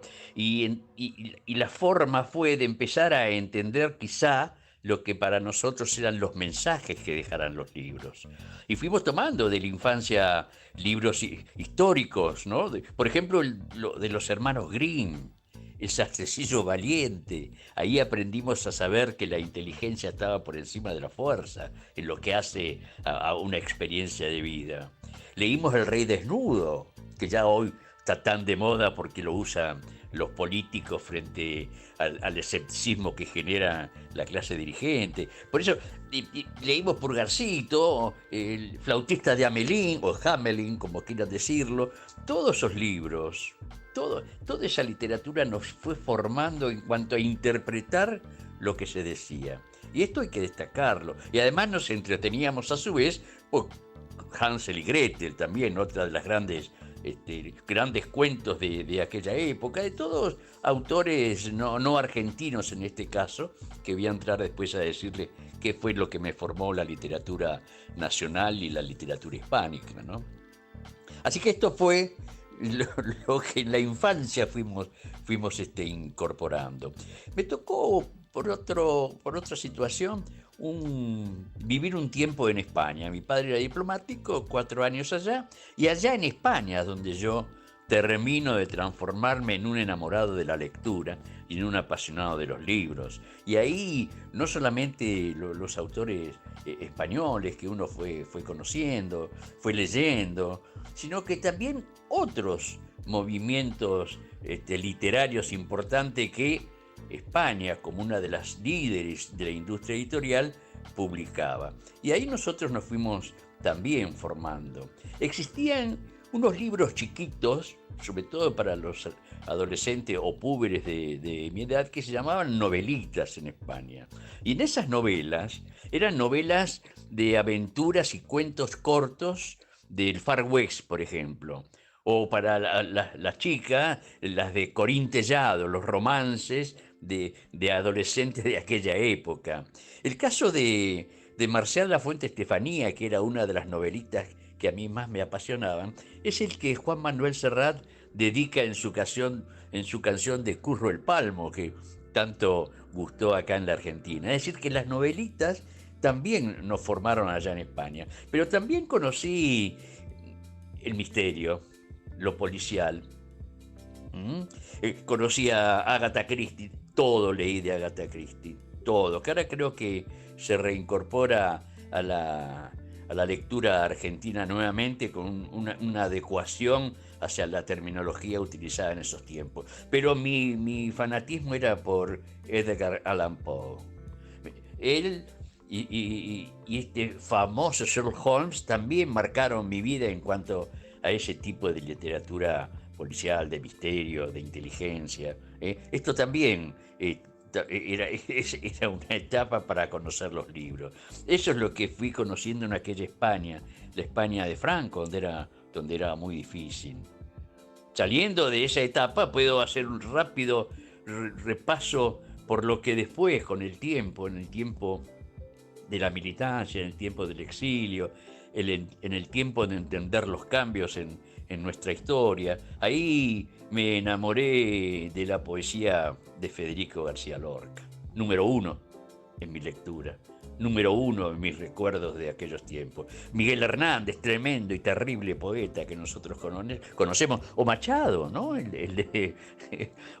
Ese Caminante no hay camino. Todo esto es lo que nos dio España, antes y durante y después de la Guerra Civil.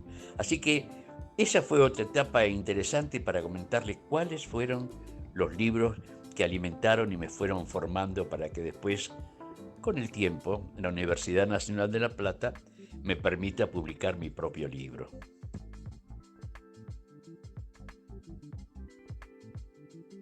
Ahí pasaban los primeros 2 bloques de esta riquísima biografía lectora de Tito Plaza, que nos hablaba de desde la infancia con Verne y otros tantísimos libros más. También nos contaba esto de las historietas, que es un común denominador, decíamos acá con Rocío, cómo fuimos formados por las historietas. Por Julio Verne muchos, es algo que sale mucho en esta sección. Y también la riquísima experiencia de Tito en España, con Machado y demás. Pero vamos a seguir escuchando a Tito Plaza, que nos dice sobre su biografía lectora y las próximas etapas de su vida, una vida ejemplar, la de Tito.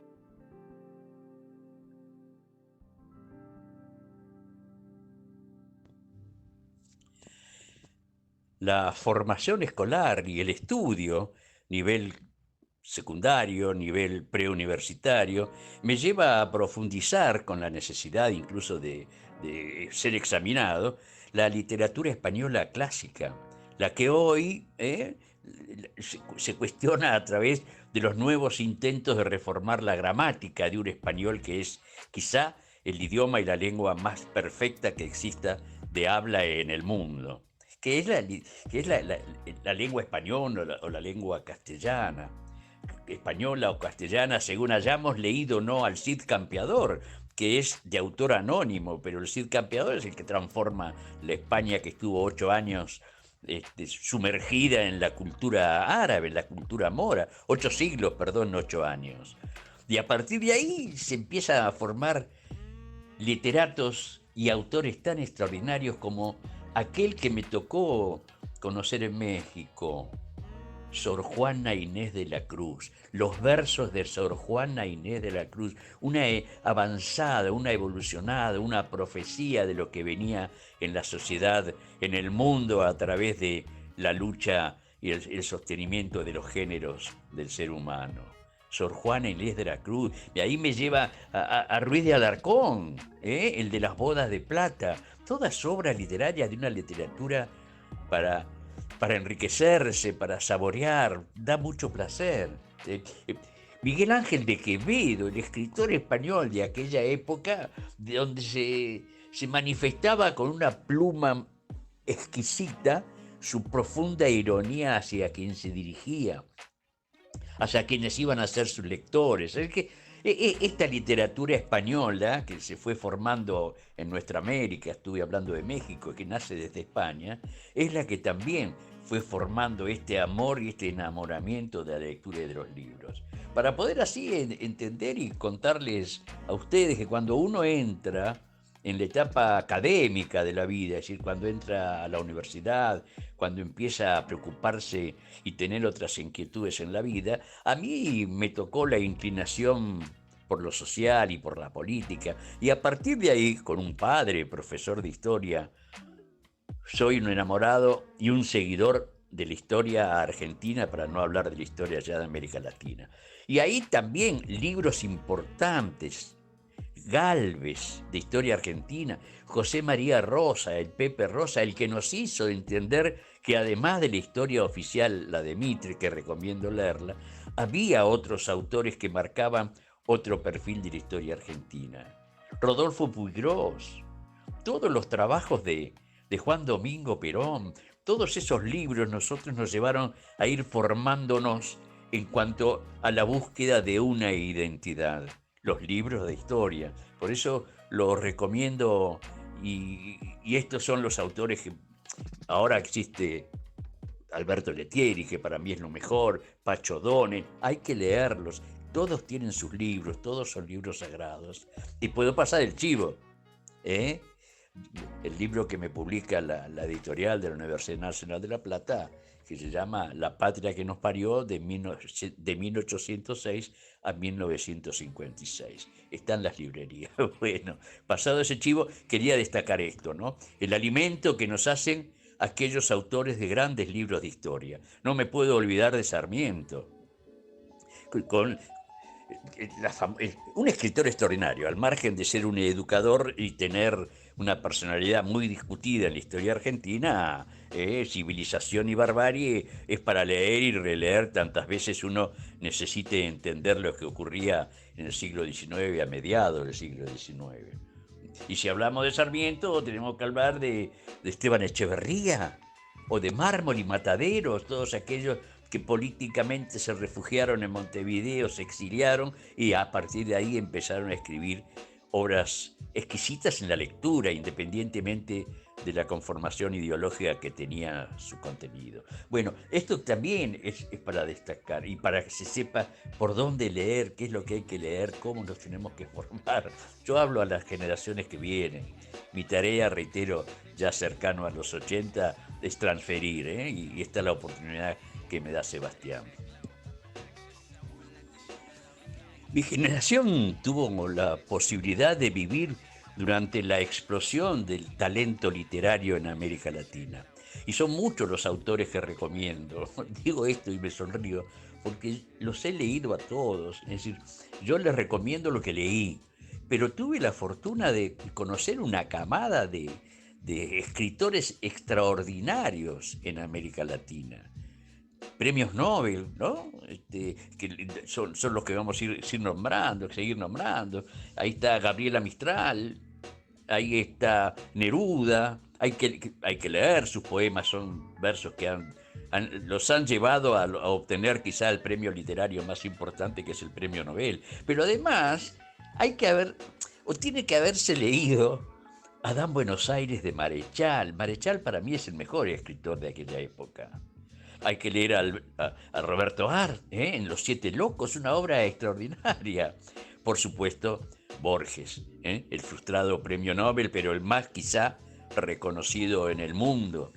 Su literatura, su pluma y su talento para escribir en el Aleph, en ficciones, recomiendo ficciones de Borges. También está Sábato, que hoy o esta semana va a haber un homenaje a él porque se conmemora, creo que su cumpleaños, ¿no? De Sábato, ya por supuesto fallecido. El túnel de Sábato es premio Cervantes también, Sábato. El túnel es una obra que hay que leerla porque dice todo ahí adentro.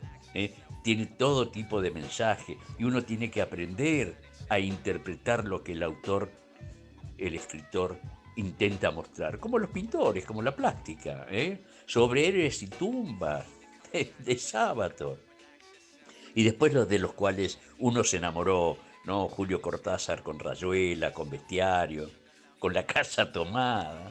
Yo tenía predilección, además de Mariachal, por alguien que se lo quiere y se lo respeta mucho, pero que no se le da el reconocimiento, o por lo menos no se le da la trascendencia que tuvo en el cuento litoraleño, que es Horacio Quiroga, un fenómeno, un monstruo de la pluma. Están las novelas gauchescas, la literatura gauchesca, que también hay que leerlo, y yo los invito a leerlo, entenderlo, porque así se van formando y se les va dando a cada uno la identidad que uno busca permanentemente.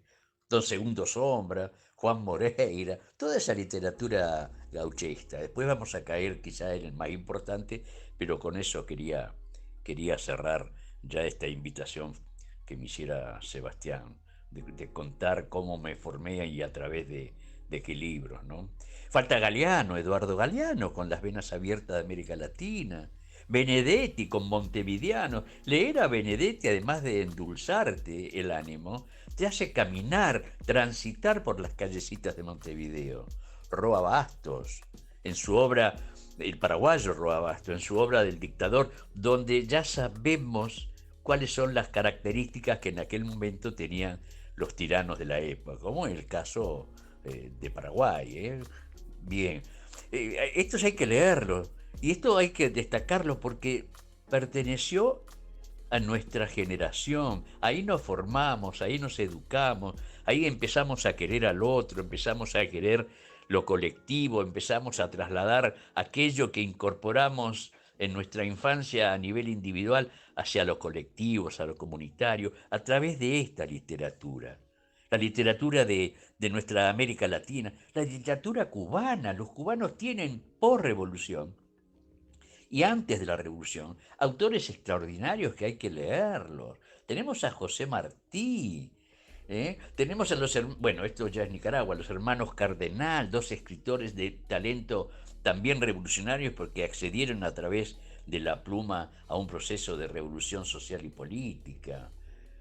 Tenemos a Nicolás Guillén, brillante Nicolás Guillén.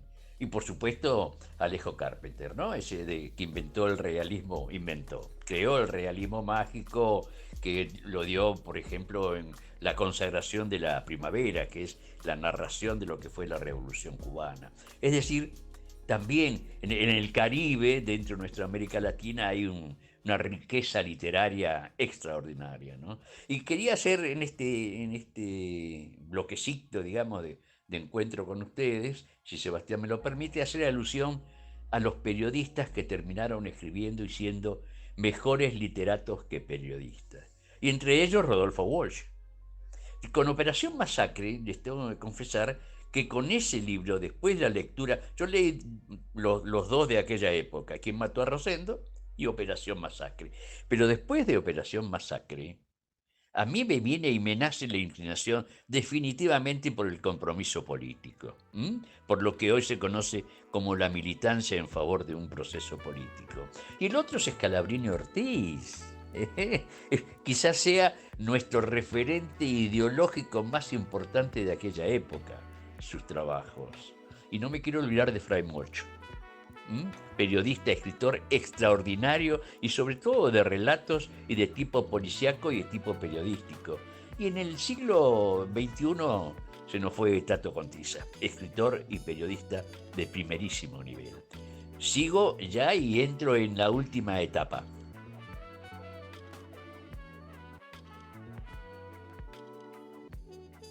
Bueno, aquí pasaba estos dos bloques de la biografía lectora de Tito Plaza, riquísima biografía.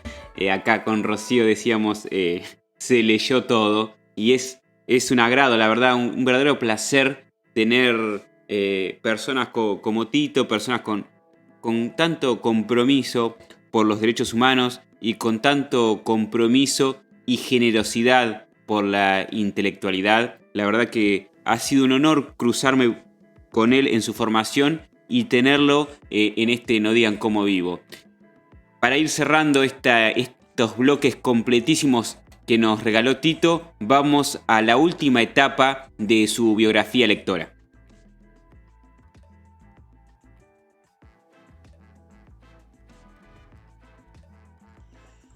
Seguro me voy a olvidar de muchos, pero tengo que más o menos decir cuáles fueron aquellos que formaron a una generación desde el espíritu, desde el interés académico, desde el desarrollo de la intelectualidad misma. Digamos, algunos se me van a quedar, pero por lo menos hay que leer los premios Nobel. Yo no soy muy propicio, y no lo fui nunca, a leer los bestsellers. Sentí siempre un rechazo original, prejuicioso por cierto, ¿no? Pero bueno, los premios Nobel tenían sus bestsellers. Y hay que ver, o hay que profundizar en Milan Kundera, por ejemplo. Milan Kundera lo leí durante el exilio en México. La pequeña levedad del ser. Son obras maestras para la formación de uno. Por supuesto, Gabriel García Márquez con toda su escritura, ¿no? Sobre todo, a mí me tocó en el vuelo Buenos Aires, México, en 1976, ya saliendo y escapando de las garras de la dictadura genocida, me tocó leer en ese viaje un trabajo de García Márquez, al que conocí posteriormente. Por eso me animo a decirle, Gabo, que era El coronel no tiene quien le escriba. Eso lo leí saliendo yo de Argentina para México. Y después Vargas Llosa, extraordinario literato, premio Nobel reciente, hace muy poco. Tiene muchas buenas obras. Yo le entré a Vargas Llosa a través de Mi tío el escribidor, o El escribidor. Es un relato extraordinario, de su vida y de su enamoramiento con su tía, mi tía y el escribidor. Así es la obra y la recomiendo. Pero últimamente lo que he leído de él, que por supuesto me encantó, es la historia de la caída del tirano en República Dominicana, la fiesta del chivo. Bueno, esto es Vargas Llosa, quizá en las antípodas de lo que uno quiere de la vida, ¿no? Está hecho un conservador muy, muy extremista, pero es un extraordinario escritor. Y el otro premio Nobel de América Latina, de literatura, claro, que quiero recomendar, es a Octavio Paz. De todos, es el que más me ha satisfecho. Yo tuve la oportunidad en 1985, en el año del terremoto mexicano, de entrevistarlo. Y ahí me encontré con un ser excepcional y un escritor quizá de los más importantes que ha dado la literatura en el mundo. Octavio Paz, el lobo estepario, que era una crítica que hacía a la conformación del Estado en aquellos tiempos. Bueno, Octavio Paz, y yo no me puedo olvidar. Los bestsellers los recomiendo. Y voy terminando. Seguro que cometo injusticia, como cometí la injusticia de olvidarme de quienes me llevaron en el proceso de la infancia, o de quién me llevó en el proceso de la infancia, a través de la lectura, a lo que uno ha podido hacer más adelante hasta llegar a la edad que he llegado hoy, que es la razón de mi vida y el testamento, las obras de Eva Perón. Estos dos son los que en un momento de la infancia, de la etapa que uno era infantil, se leyó y conmovió. Y después el testamento, cuando uno ya entró en la adolescencia, que es la obra cumbre y el mensaje más revolucionario que ha dado el movimiento más importante de América Latina, que es el peronismo. También hay que hacer alusión a esto, y yo me había olvidado. Seguro me olvido de mucho. Yo, la verdad que ojalá pudiera en otra oportunidad acordarme y poderles transmitir. Pero quiero terminar esto con los 3 libros que son las 3 columnas de las que nadie puede evitar para poder ser alguien en cuanto a la construcción del ser humano en este mundo. Son 3 obras gigantes y que sin ellas ninguna otra vale. El Quijote, de Miguel de Cervantes, con contenidos profundos, ese metafórico mensaje que se desparramó por el mundo de Miguel de Cervantes, el Manco de Lepanto. El otro es el Martín Fierro de José Hernández. Quien no lee el Martín Fierro, quien no entiende el Martín Fierro, quien no reconoce en José Hernández uno de los grandes escritores del mundo, no entiende lo que le espera en la vida, no va a poder transferir nada. Esos dos son dos columnas que es imposible que uno deje de recomendar para que sean leídas, para que uno se forme. Y la tercera, porque son tres, yo tengo un podio, son 100 años de soledad, de Gabriel García Márquez. Estos tres, El Quijote, el Martín Fierro y 100 años de soledad, no puede faltar en la biblioteca de ningún amigo y de ninguno de que me esté escuchando. Sebastián, te agradezco mucho. Lástima que uno tenga que autorreferenciarse cuando habla de estas cosas, pero eso es lo que leí y eso es lo que recomiendo leer. Les digo, esto no es producto de un intelectual que no lo soy, pero sí puedo decir, después de tanto tiempo, de tantos años, de tanto leído, que soy un atorrante ilustrado. Gracias, Sebastián, y a las órdenes de ustedes.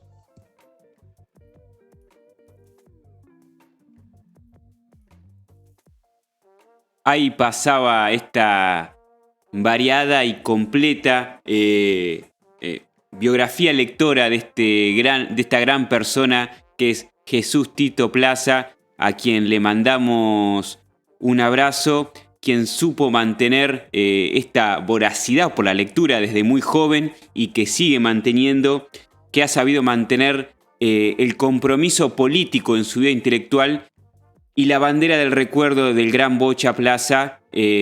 Así que le mandamos un gran saludo a Tito y le agradecemos mucho su participación. Y estamos abiertos para que en cualquier momento pueda venir al piso, ¿por qué no? O para que nos mande alguna otra recomendación. La verdad, con un lector tan voraz no hay que dejarlo pasar.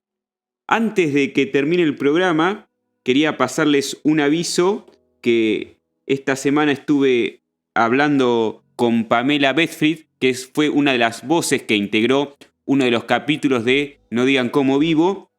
Primero, para contarles que lo voy a recordar el próximo programa, pero va a estar presentando uno de sus libros en la Biblioteca Alborada, acá de La Plata, el próximo 4 de mayo a las 7:30 de la tarde, si mal no recuerdo, y que va a estar participando el sábado en este Encuentro Internacional de Escritores, de Artistas y Músicos de la Insurgencia Cultural, un encuentro que se llama Miel, que se lleva a cabo este fin de semana, no, sino el otro, en Avellaneda, del 20 al 23 de abril del 2023, en el Centro Municipal de Arte San Martín 797, Gente de Arte de Avellaneda, Alsina 234. Vamos a estar pasando este aviso por nuestro Instagram para quienes estén, para que quieran ver o escuchar y leer a Pamela y a otros tantos artistas y escritores que van a participar de este encuentro.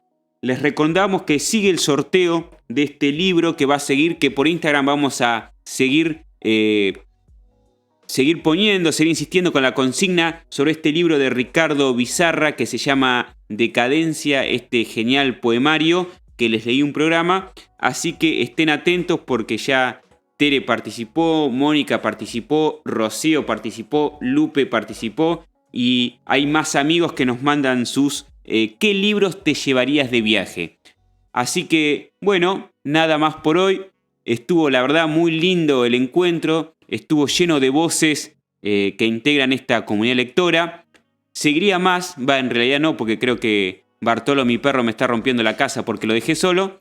Así que todo muy lindo, pero me tengo que retirar. Hasta el próximo viernes a las 7 horas por acá, por el aire virtual de Radio Centella, vamos a estar haciendo otro No digan cómo vivo. Nos vemos y gracias a toda la comunidad lectora que nos hace el aguante. Chao.